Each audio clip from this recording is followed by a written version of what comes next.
তো বিএনপির ভাইরা যে এই যে হাততালি টাততালি দিয়েছে না, এই বেশিরভাগই তো ধরেন ওনাদের এখানে অনেক শিক্ষিত মানুষ আছে, অনেক কি বলবো যে যার যোগ্যতা সম্পন্ন মানুষজন আছেন, কিন্তু এখানে কিন্তু আন্ডার 5 মানুষজনও কিন্তু আছেন। ওরা লেখে 8 পাস 9 পাস এরকম লেখেন ওই হলফনামায়, কিন্তু আন্ডার 5ও আসে, কিন্তু অনেকগুলো আছে বিএনপিতে। তো আন্ডার 5, আন্ডার 8, আন্ডার 10 ম্যাট্রিক, এগুলো তো আপনার ইংলিশ বুঝে নাই। তো না বুঝে ওরা মনে করছে ইংলিশে যা বলছে ওইটা মনে আমার পক্ষেই বলছে, আমাদের দলের পক্ষেই বলছে, শুনে আরও বেশি থাপড়ানি দিয়েছে।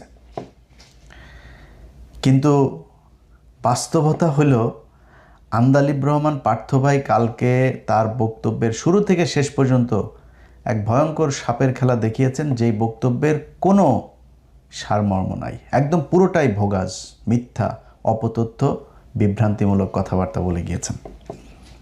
কেমনে বলেছেন আমি আপনাদেরকে একটা একটা করে বুঝাই। তবে তার আগে পার্থ ভাইয়ের বক্তব্যটা অল্প একটু আগে আমরা শুনি, উনি কি বলেছেন শুনেন। মাননীয় স্পিকার, ব্যাপারটা তো অনেক কমপ্লেক্স, একটা ইউনিক সিচুয়েশন।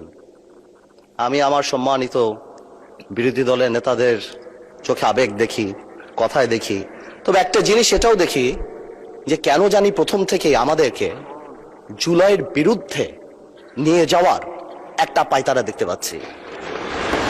ঠিক যেমন, ঠিক আমাকে কথা বলতে দেন। If you understand the decorum, please. আমি কেন was quiet when এটা হবে না কিন্তু। তো আমাকে আওয়ামী লীগ সরকার মনে পড়ে যায় যে আমরা যদি কোনো কথা বলতাম যুদ্ধাপরাধের বিচার চায় না, আমরা বলতাম তেলের দাম কত, যুদ্ধাপরাধের বিচার চায় না। আমি অনেকখানি ওই অ্যাটিটিউডটা দেখতে পাচ্ছি। সবচেয়ে বড় কথা, we have no problem with July সনদ। আমাদের প্রবলেম প্রক্রিয়া নিয়ে, আপনারা কোন প্রক্রিয়ায় করতে চাচ্ছেন, এবং আমরা আমাদের ডিসেন্ট, নোট অফ ডিসেন্ট আগে থেকেই দেওয়া।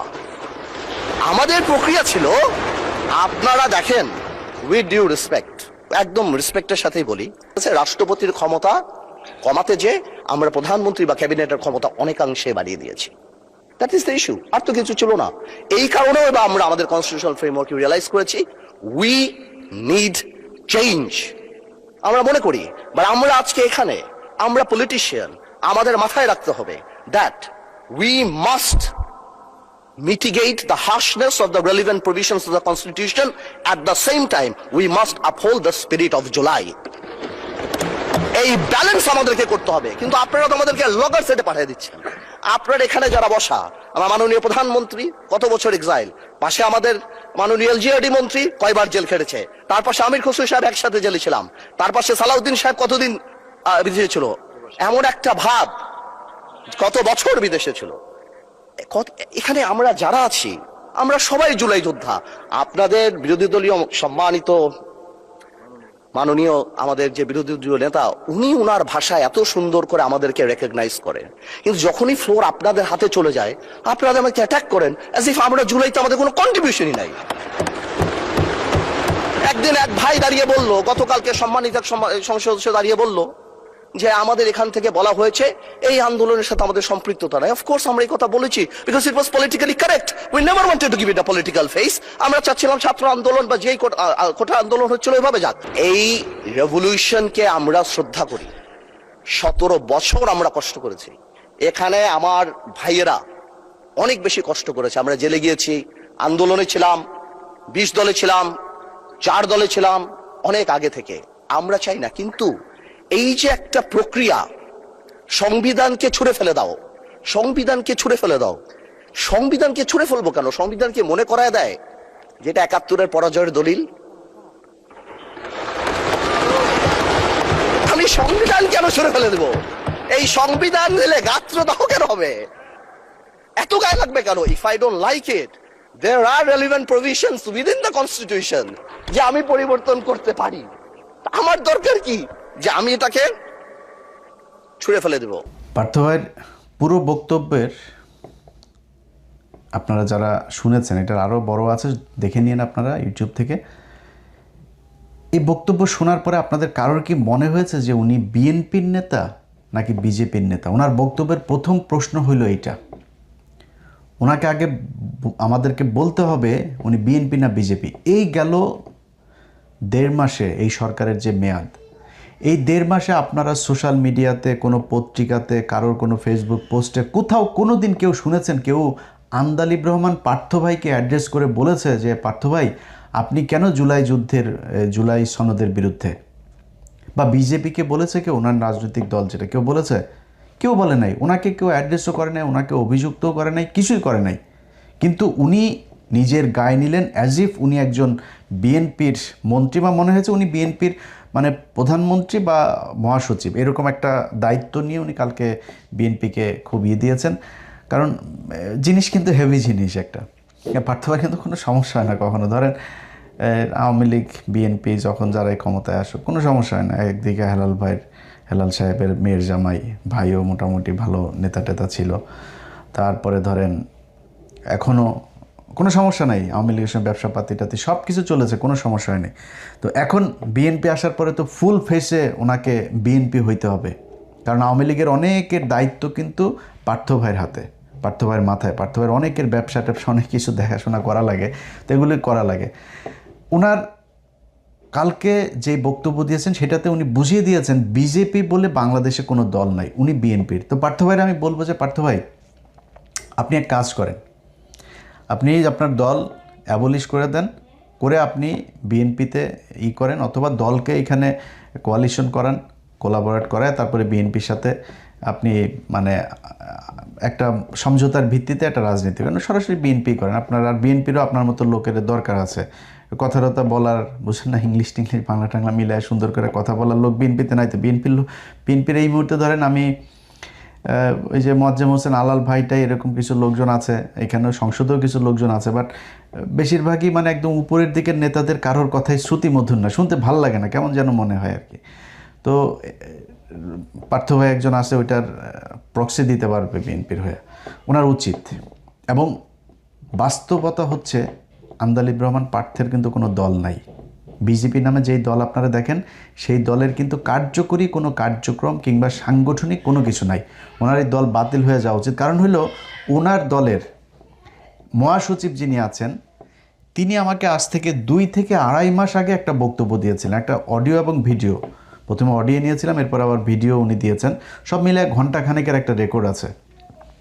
তো পার্থ ভাই যেহেতু আবার ওনারা কিন্তু আমি পুরাপুরি মানে যেই অ্যাঙ্গেলে আওয়ামী লীগকে বলতাম ওইভাবে কিন্তু পার্থ ভাই বিএনপির লোকজনের বলতে পারি না, কারণ ওনাদেরও তো একসময় পছন্দ করি, এখনও পছন্দ করি, একদম করি না তা না।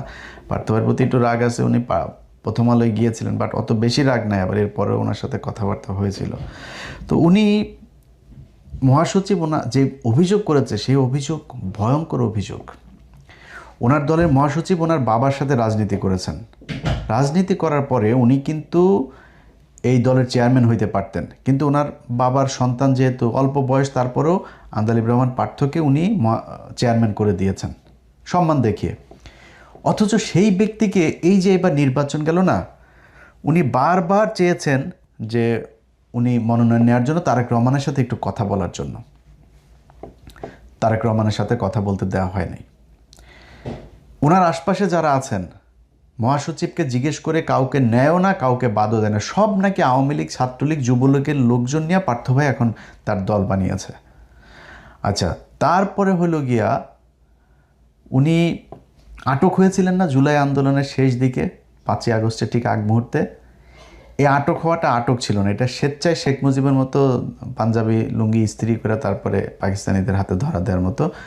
হারুনুর রশিদ হাউন আঙ্কেলকে নাকি মহাসচিব পাশে ছিলেন, তিনি নিজে ফোন দিয়ে হাউন আঙ্কেলকে তখন তো জানে না যে হাসিনা যে পলায় টলায় যাবে, হারুন ভাই আমারে লোক পাঠান, আমারে নিয়ে যান, আমারে যদি এখন না নেন তাহলে এটা সবাই খুব ফিসি মনে হবে, সবাই বুঝে যাবে যে এটা আমি আসলে কাদের লোক, তো আমারে নিয়ে যান।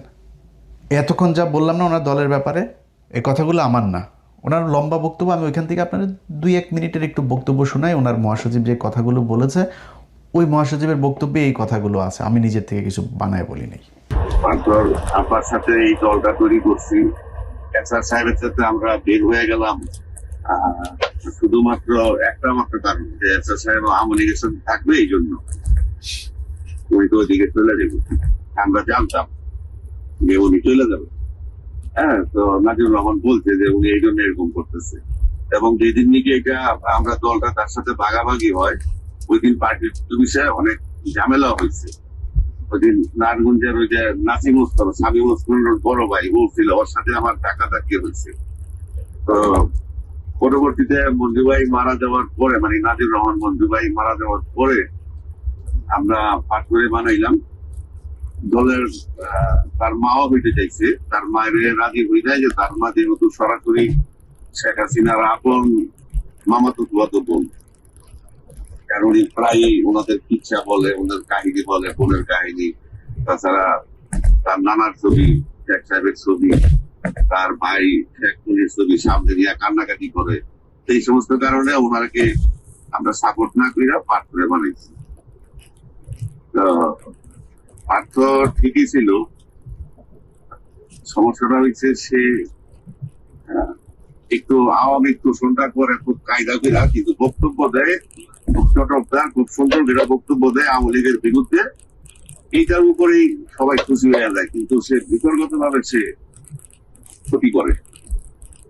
এটা আমি দলের সেক্রেটারি হিসাবে আমি যেভাবে বুঝি বা আমার দলের লোকজন যেভাবে বুঝে, এটা তো আর সবাই বুঝবো না, বা আমরা যেটা দেখি নিজের চোখে। তারে আমি বলছিও একদিন, এইবারও তারে বলছি, তো আমারে বলতেছে, আমার চাচা বলে, যেহেতু আমার বাবার সাথে রাজনীতি করছি, চাচা তোমরা যাই বলো, আমি কি এখন আত্মীয়তার অস্বীকার করে পারবো না। আমি আওয়ামী লীগে গালিগালাজ করি, আমার রাজনৈতিক না করলে তারা আমার কোনো থাকবে না, অবস্থান থাকবে না। কিন্তু তারা যদি বিপদে পড়ে, আমি যদি তাদের সাথে তখন সম্পর্ক নষ্ট করে দিই, এটা তো ধর্মেই তো নিষেধ আছে যে আত্মীয়তার সাথে সম্পর্ক ছিন্ন করা যাবে না, আমার দোষ নেই। হ্যাঁ, আর দলের কমিটির ব্যাপারে সে ইদানিং যেহেতু সে আওয়ামী লীগের লোক আর ভোলার লোক, এর বাইরে আর কাউরে তেমন করতে চায় না, যার জন্য উনি এককভাবে সই করে। এই হয়েছে আন্দালিব রহমান পার্থ ভাইয়ের রাজনৈতিক অবস্থা আর কি।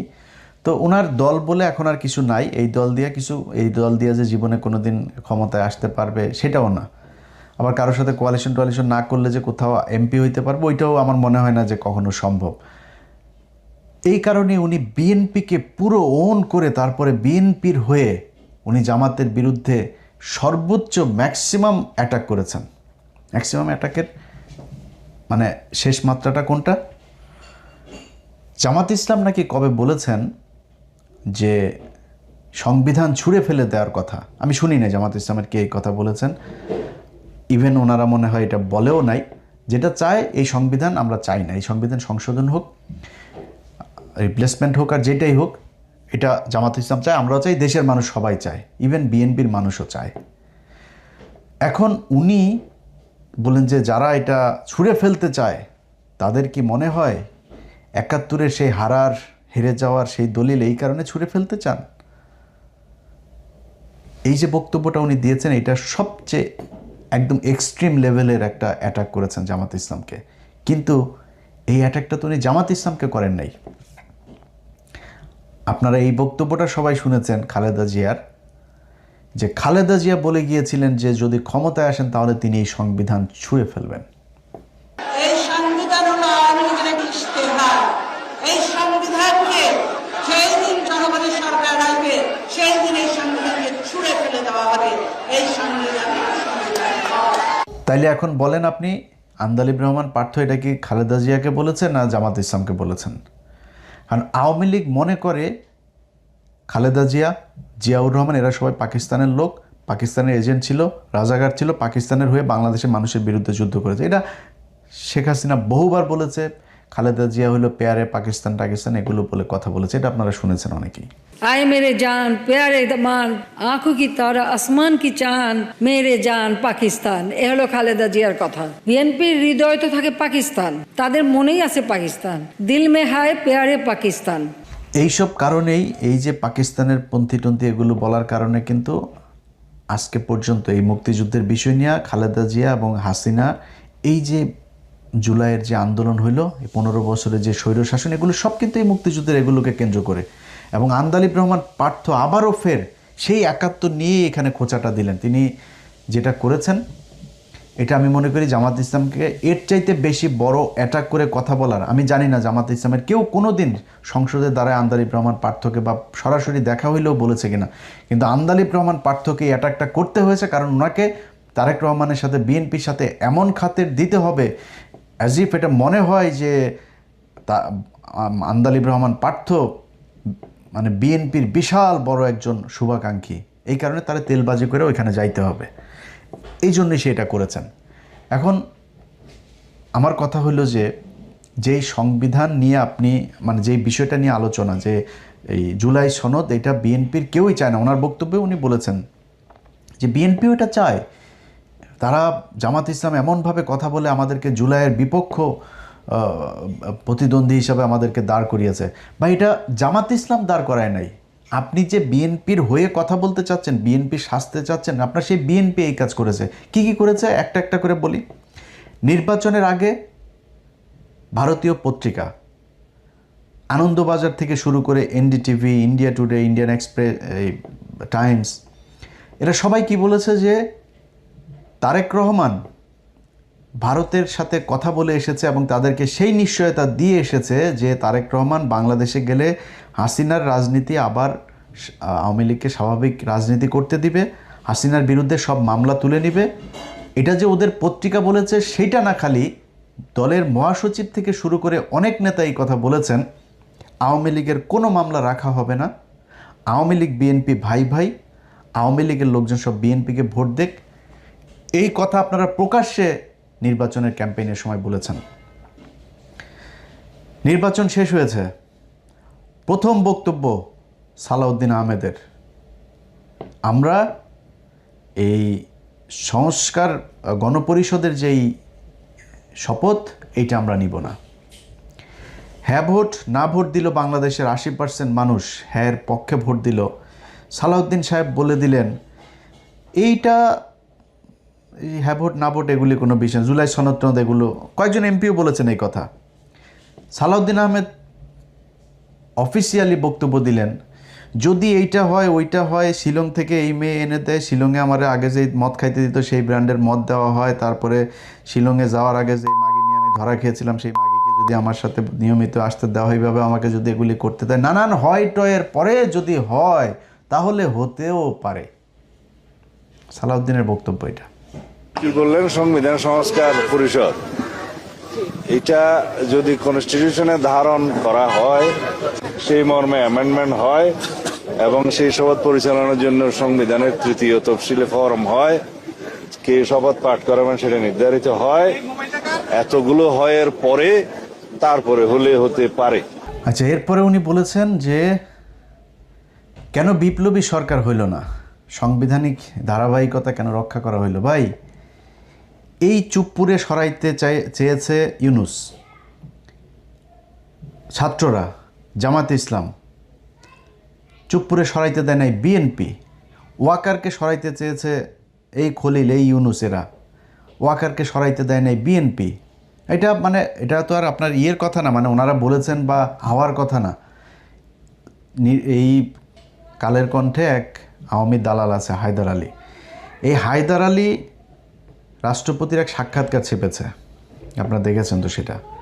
রাষ্ট্রপতি সেখানে একদম সরাসরি স্বীকার করেছে রাষ্ট্রপতির অফিসটা মূলত এখন আওয়ামী লীগের একটা রিহ্যাব সেন্টার। আওয়ামী লীগের যেসব সুশীল ব্যবসায়ী, যেসব বদমাশগুলো আছে, এই বদমাশগুলোর একটা রিহ্যাব সেন্টার, ওইখানে প্রতিদিন তাদের যাওয়া আসা, বিভিন্ন আলাপ আলোচনা, কনস্পাইরেসি এগুলো চলতেছে।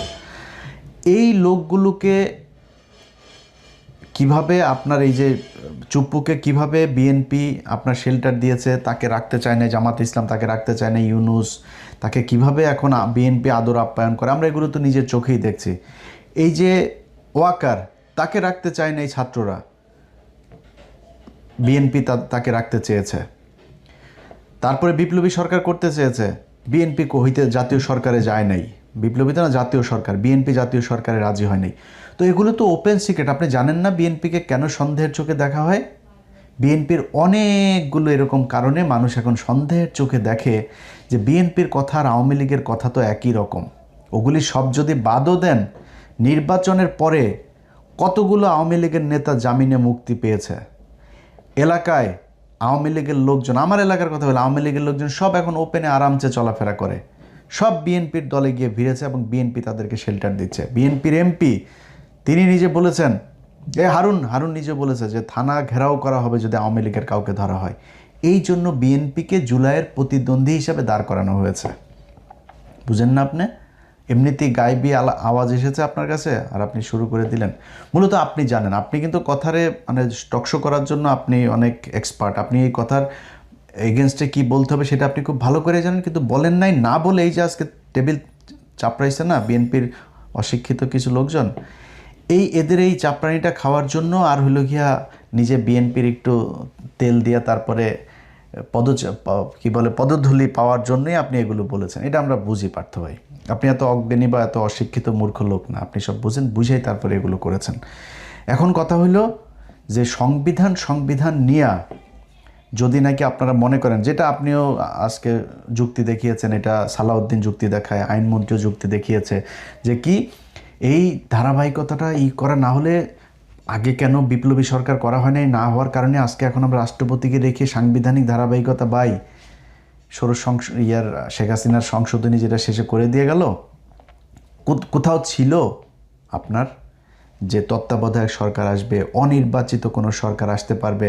আপনারা এখন বলবেন সালাউদ্দিন এক যুক্তি দেখিয়েছে, প্রধানমন্ত্রী পালিয়ে গিয়েছে, প্রধানমন্ত্রী পদত্যাগ করেছে, এখন আমরা কি করব? প্রধানমন্ত্রী তো বলেছে আমি পদত্যাগ করি নাই, এখন আপনি কই যাবেন? কথার কথা, আমার বিশ্বাস শেখ হাসিনা অধ্যায় বাংলাদেশে শেষ। আওয়ামী লীগ বাংলাদেশে আবার আসবে, হয়তো জাতীয় পার্টি হয়ে তারপরে আসবে। এর বাইরে আর কোনো রাস্তা আমি দেখি না। আওয়ামী লীগে যা করার এগুলি বিএনপি করে যাচ্ছে, প্রক্সি দল হিসেবে ভালোই করছে, ওনারা ভারতকেও মনে হয় সুযোগ সুবিধা ভালোই দিবে। তো এটা আমাদের আর দরকার, ভারতেরও হয়তো আর দরকার হবে না আওয়ামী লীগকে, যে কারণে আওয়ামী লীগ অধ্যায় শেষ। বাট আওয়ামী লীগ যদি মানে হাইপোথেটিক্যালি যদি আওয়ামী লীগ কোনো দিন কামব্যাক করে, আপনি কি মনে করেন আপনারা যেইভাবে সংবিধান একটু নাড়াচাড়া করতে চান না, রাষ্ট্রপতিকে রেখে এগুলো মানবে আওয়ামী লীগ? সব কয়টার ফাঁসি হবে, সব কয়টার বিচার হবে, একটাও বাঁচতে পারবেন না। সে তো সংবিধান করেন কেন? মানুষের জন্যই সংবিধান। আজকে হ্যাঁ ভোট না ভোটকে আপনি যেভাবে তুচ্ছ তাচ্ছিল্য করছেন, যদি এটা আসলে মেনে নেন তাহলে তো জিয়াউর রহমান অবৈধ শাসক, স্বৈর শাসক। কারণ জিয়াউর রহমান হ্যাঁ ভোট না ভোটের মাধ্যমে ক্ষমতায় এসে তো স্বৈর শাসক না, ও তো অবৈধ। এবং শেখ হাসিনা তো এই সংবিধানের মধ্যেই সেটাকে অবৈধ করে দিয়ে গিয়েছে। আপনার সরকার তো অবৈধ, এই জিয়াউর রহমানের সরকারটা। তো আপনি এখন এসে সে জিয়াউর রহমানের মতো করেই একটা গোজামিল দিয়ে তারপরে আপনি সরকার গঠন করে মনে করছেন যে আমরা সাংবিধানিক ধারাবাহিকতায় সরকার হয়ে গিয়েছে, এটা মনে করার কোনো কারণ নেই ভাই। জিয়াউর রহমান, আমি ওনারে পছন্দ করি, অনেক ভালো গুণ ছিল ওনার, কিন্তু ওনার জীবনে এই যে মেজর ডালিম সহ কর্নেল হুদা, তারপরে কর্নেল রশিদ, তারপরে আরও যাদেরকে লেফটেন্যান্ট কর্নেল রাশেদ, ওনাদেরকে যে দেশ থেকে বের করেছে না, বের করে যে চোর বাটপাড়ে নিয়ে তারপরে পাশে রেখেছিল, ধান্দাবাজ, তারপরে তেলবাজ, সেগুলোই কিন্তু তাকে, এই মঞ্জু টঞ্জু এরাই কিন্তু তাকে মেরেছে, এই এরশাদরাই তাকে মেরেছে। অথচ তিনি ডালিমদেরকে বের করে দিলেন। যে কর্নেল তাহের সে জিয়াউর রহমানকে চিঠি পাঠায় তারপরে কর্নেল তাহের তাকে বার করলেন সিপাহী জনতার বিপ্লব দিয়া, সেই কর্নেল তাহেরকে জিয়াউর রহমান ফাঁসি দিয়েছে। অতএব নিজের বাবার সেই ভুলের পুনরাবৃত্তি না করে আমরা জিয়া পরিবারকে প্রচণ্ড ভালোবাসি, বিএনপিকে নিয়ে অনেক সমালোচনা করি, তারপরেও সেই সমালোচনা কোনোদিনও সে আওয়ামী লীগের মতো হবে না। আপনাদেরকে বন্ধু ভাই মনে করে আপনাদের কাছে আবদার দাবি থাকবে যে এই সংবিধানের দোহাই না দিয়া জুলাই সনদটা বাস্তবায়ন করেন। এইখানেও যদি কোনো কিছু কাটছাট করা লাগে সেটা জামাতের সাথে, এনসিপির সাথে, মানুষের সাথে প্রয়োজনে আবার হ্যাঁ ভোট না ভোট করেন। আপনারা বলেছিলেন নির্বাচনের পরে গণভোট আবার করেন, আপনারা মানুষকে বুঝান এই ঘটনা। আপনারা এখন করেছেন যে 4টা প্রভিশন দেওয়া হয়েছে, সেখানে যদি আরও প্রভিশন আপনি যুক্ত করতে চান করে গণভোট নেন। মানুষ সেখানে আপনি অপশন রাখেন হ্যাঁ ভোট না ভোট, মধ্যবর্তী কোনো সিদ্ধান্ত যদি থাকে, সবগুলো দিয়ে পয়েন্ট দিয়ে শুধু হ্যাঁ ভোট না ভোট একদিনে করায় তারপরে হইলেও এই সংবিধানটা ছুঁড়ে ফেলেন। এই সংবিধান শেখ মুজিবের ইন্ডিয়া থেকে নিয়ে আসা সংবিধান, এটা আমি বলি নাই ভাই, এটা ওই সময়ের যে মানবেন্দ্রলাল, তারপরে এই সুরঞ্জিত সেনগুপ্ত, এই যে আমিনুল ইসলাম এখনও জীবিত আছে, আমিনুল ইসলামরা যা জিজ্ঞেস করেন, ওর বই বাজেয়াপ্ত করেছে হাসিনা, সেই বই বিক্রি করতে দেয়নি, ওরে নানানভাবে টর্চার করেছে। আমিনুল ইসলামকে মুখ খুলতে দেয়নি। এই যে ব্যারিস্টার আমিনুল ইসলাম, সে শেখ মুজিবের মুখের সামনে বলেছিল যে এই সংবিধান একদিন মানুষ ছুঁড়ে ফেলবে।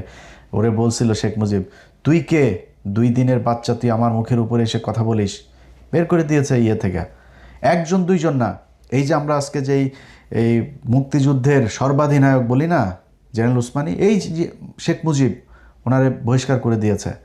তারপরে মানবেন্দ্র, তারে বের করে দিয়েছে। তারপরে হইল গিয়ে আপনার 34 জন, সেটা তো গণপরিষদ ছিল তো নির্বাচনের পরে, যেটা মানে 73-এর নির্বাচনের আগ থেকে 72-এর থেকে মানে 16ই ডিসেম্বর থেকে 73-এর নির্বাচনের দিন পর্যন্ত এই সময়টাতে ছিল গণপরিষদ, তখন তো সংসদ ছিল না।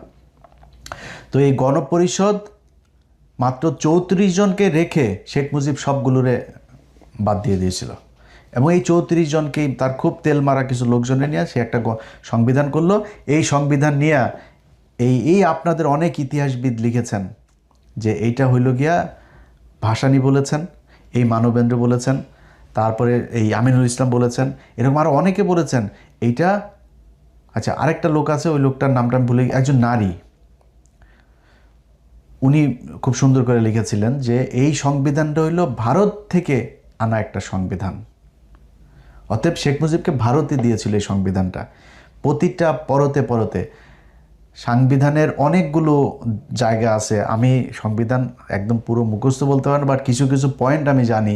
যেমন ধরেন 145 ক, সেখানে বলা হয়েছে যে বিদেশি কোনো চুক্তির ক্ষেত্রে সংসদে বিল উত্থাপন করিতে হইবে, কিন্তু যদি প্রেসিডেন্ট মনে করেন তাহলে বিশেষ ব্যবস্থাপনা, মানে আমি কথাগুলো একদম এক্স্যাক্টলি ওরকম বলছি না, এরকম যে উনি চাইলে গোপনেও সেই বিদেশি রাষ্ট্রের সাথে চুক্তি করিতে পারিবেন। এটার নাম সংবিধান। এরপরে তো এই শেখ মুজিব তো সেই চুক্তি করে গিয়েছে, হাসিনা করে গিয়েছে সেই চুক্তি। এই সংবিধান আমাদের দেশের সবচাইতে বড় সমস্যা। ভাই, আপনারা বলেন আবেগ দিয়া দেশ চলে না, সংবিধান হয় না, দেশ পরিচালনা করা যায় না, আমরাও মনে করি তাই। যদি আসলে আবেগ দিয়ে মনে করতে না চান, সবার আগে এই জাতীয় সঙ্গীতের মধ্যে সংসদে দাঁড়ায় সবার হিসু করতে হবে। ওই গান চলবে, ওইটা ওইখানে হিসু করবেন, করে ওটা বাদ দিবেন, কারণ এটা আবেগের কারণে এখন পর্যন্ত আমাদের এই জাতীয় সঙ্গীত হিসাবে আছে। আপনি যেমনি মন চায় এমনি আমার সাথে আপনি ডিবেট করেন। এই জাতীয় সঙ্গীতটা কি? রবীন্দ্রনাথ আরেক দেশের মানুষ, আমাদের বাংলাদেশের স্বাধীনতা নিয়ে লেখা হয় নাই, বাংলাদেশের বিরুদ্ধের বঙ্গভঙ্গ নিয়ে যে সেই বঙ্গভঙ্গ রোধ করার জন্য এই গান লেখা হয়েছিল। এরপরে আবার এটার যে সুর, সেই সুর আবার গগন হর করার গানের সুর চুরি করে তারপরে বসানো হয়েছে। সো চুরি করা বিদেশি আরেকজন বাংলাদেশ বিদ্বেষী, মুসলমান বিদ্বেষী একজন মানুষের লেখা জিনিসকে আমরা আপনার জাতীয় সঙ্গীত হিসাবে, একজন মুসলমান যদি নাকি এই জাতীয় সঙ্গীত পড়ে, ওরে জীবনে আল্লাহর কাছে গেলে ওরে জবাব দিতে হবে এটা পড়ছিস কেন। এটা ওদের দেবদেবীকে উদ্দেশ্য করে ওরা এই মাগতর এগুলি ওরা ওদের জন্য করছে, আমাদের জন্য না। এটা যদি আপনি আমার ইতিহাস দিয়া যদি বুঝাইতে পারেন তাহলে বুঝান, আবেগ দিয়া যদি বুঝাইতে চান তাহলে আরেক জিনিস। আপনারা তো আবেগ মানবেন না, তাহলে জাতীয় সঙ্গীত বাদ দেন, সংবিধান বাদ দেন। এসব গাঁজাখুরি কথাবার্তা বলে টলে মানুষরে জুলাই সনদ থেকে নিয়ে যাবেন, যা মন চায় তাই করবেন, এগুলি যদি করেন ভাই, করতে পারবেন, গায়ের জোরে অনেক কিছু করতে পারবেন, কিন্তু মানুষ কিন্তু প্রতিটা ঘটনায় বিএনপির বিরুদ্ধে যাচ্ছে। আন্দালিব রহমান পার্থ ভাইয়ের প্রথম বক্তব্যের শুরু ছিল এমন একটা পরিস্থিতি তৈরি করা হয়েছে, আমরা জুলাই সনদের প্রতিদ্বন্দ্বী আপনাদেরকে জামাত বানায় নাই, আপনারা বানিয়েছেন, জনগণ বলেছে, জামাতের বলতে হয় নাই। জনগণ মনে করে বিএনপি জুলাইয়ের সাথে গাদ্দারি করেছে প্রতিটা জায়গায়। আপনারা শহীদ ওসমান হাদির মৃত্যু হইল, শেখ মুজিবুর রহমানের হলের সামনে নিয়ে লেখা হইল শহীদ ওসমান হাদি হল, সেইখানে এই ছাত্র দলের ছেলেপেলেরা যায় তারপরে এক ব্যানার টানিয়ে দিয়ে এসেছে হাদির উপরে। কেন? কারণ কি? আবার তাদের সেই ব্যানারের মধ্যে আবার লেখা শহীদ এই শেখ মুজিবুর রহমান হল। আপনারা জনগণ থেকে বিচ্ছিন্ন হয়ে যাচ্ছেন। এইটা আওয়ামী লীগের মতো পরিণতি হওয়ার আগে যদি বুঝতে পারেন তাহলে আমার মনে হয় আপনাদের জন্য অনেক ভালো। আশা করি ব্যক্তিগত আক্রমণ হিসেবে নেবেন না পার্থ ভাই, আপনার বোঝানোর জন্যই বললাম। আপনার এই মহাসচিবের বক্তব্য পুরোটা আমি ছাড়তে পারতাম, ওনারা আমি বুঝাইছি যে ভাই বাদ দেন, পার্থ ভাই তো তাও তো আওয়ামী লীগের দালালি তো করে নাই, ভেতরে ভেতরে তো ভাই এই দেশের সবই ওই মুড়ি খায়, এটা তো আর করে লাভ নাই, তো উনিও খাইতেছে, তারপরে তো আওয়ামী লীগের দালালি করে নাই, সুন্দর করে আওয়ামী লীগের সমালোচনাগুলো অন্তত করেছে আওয়ামী লীগের সময়, ওনারা মাফ করে দেন। আমি বলি নাই আপনার ওই সময় চালিয়ে কিন্তু আপনার দল আমি ভাঙিয়ে দিতে পারতাম, ওনার এই বক্তব্য ওই সময় চালাইতে পারতাম নির্বাচনের আগে, চালাইনি। যাই হোক, ব্যক্তিগত আক্রমণ করার জন্য না, বোঝার জন্যই বলেছি। আশা করি এই সংবিধান ছুঁড়ে ফেলে দিয়ে নতুন করে বাংলাদেশের মানুষের জন্য, বাংলাদেশের মানুষের অধিকার প্রতিষ্ঠার জন্য যা করা যায় সেই অনুযায়ী একটা সংবিধান বাংলাদেশে রচিত হবে। আল্লাহ হাফেজ।